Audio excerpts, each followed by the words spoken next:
కేటీపీపీలో భారీ అగ్ని ప్రమాదం జరిగింది. ఈ ఘటనలో 7 ఉద్యోగులు గాయపడ్డారు. వాళ్లలో 2 పరిస్థితి విషమంగా ఉంది. జయశంకర్ భూపాలపల్లి జిల్లా చేల్పూరు కాకతీయ థర్మల్ పవర్ ప్లాంట్ కేటీపీపీలో భారీ అగ్ని ప్రమాదం సంభవించింది. మొదటి దశ 500 మెగావాట్ల ప్లాంట్లోని పనులు జరుగుతున్నాయి. అయితే మిల్లర్ పేలిపోవడంతో పెద్ద ఎత్తున మంటలు చెలరేగాయి. ఈ ఘటనలో 7గురికి తీవ్ర గాయాలయ్యాయి. వెంటనే అగ్నిమాపక సిబ్బంది ఘటనా స్థలానికి చేరుకుని మంటలార్పారు.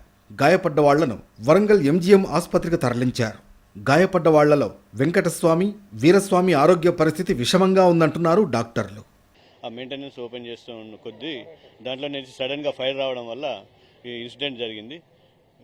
6 ఒక ఆర్టిషియన్, ఒక జేపీఏ, ఒక 4 కాంట్రాక్టర్ సంబంధించిన వర్కర్స్ గాయపడడం జరిగింది. వాళ్ళని ఇమీడియట్గా ఇక్కడికి హాస్పిటల్ షిఫ్ట్ చేయడం జరిగింది. ఫర్దర్ ట్రీట్మెంట్ కూడా మేనేజ్మెంట్ కూడా తొందరగా ట్రీట్మెంట్ చేయించి వాళ్ళను సేవ్ చేయాలని కోరుకుంటాం.